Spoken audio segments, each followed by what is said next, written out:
Hi, I'm Joel Friedlander from thebookdesigner.com. I'm in my office, as you can see, from the bit of mess behind me there. Anyway, I wanted to talk a little bit today about producing books in different formats. I think this is actually pretty instructive, so let me show you what I've got. I've got here a recently released book, a novel called Helen of Troy by novelist Tess, and she is a wonderful novelist. It's a really good book.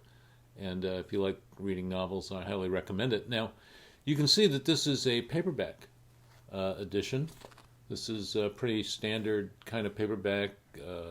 It's actually a print-on-demand paperback from Lightning Source with a nice matte cover. And it's a pretty good-looking book.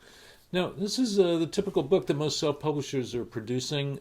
This is a trade paperback. It's 5 1/4 by 8. It's a pretty standard size for novels or memoirs you could do in this size, short stories, 5 1/4 by 8. Very nice size for reading.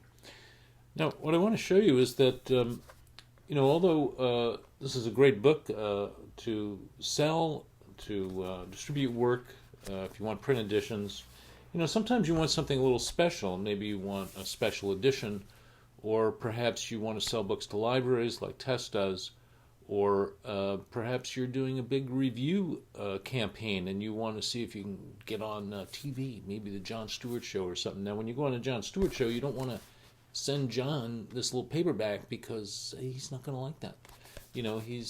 People have expectations about books. So what Tess did was she also produced a hardcover of the same book. See, it's the exact same book. Now, here's what's interesting about this, and I want to show you what you could do with offset printing. Now, for instance, let's take a look at this book. A book, has two parts to it physically. There's the inside, the interior of the book, and that's this part. And then there's the cover that's glued on. Now, the interior of the book we call the book block, B-L-O-C-K, book block. And what's interesting about this is that the book block on the hardcover is absolutely identical. It's exactly the same book block.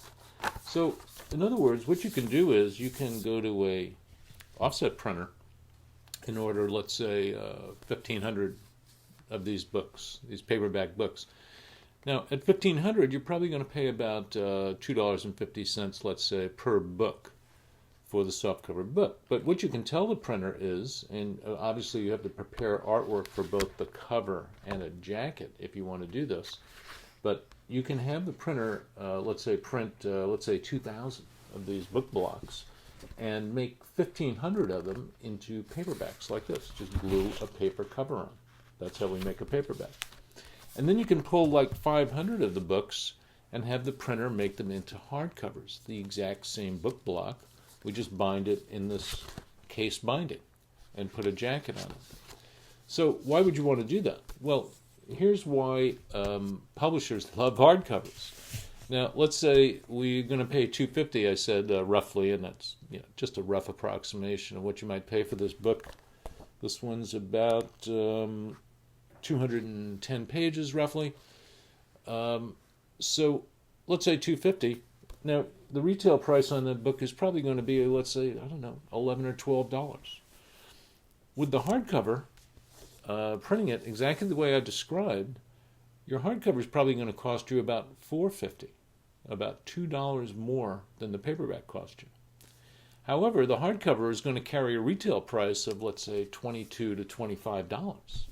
So for an extra $2 in cost per book, the publisher can make $10 to $12 more in profit. Now, that's before discounts. So you can see that there's a huge leverage in hardcover books. And the fact of the matter is that this is the main reason why, for many, many, many years, publishers have delayed the publication of a paperback version of a book.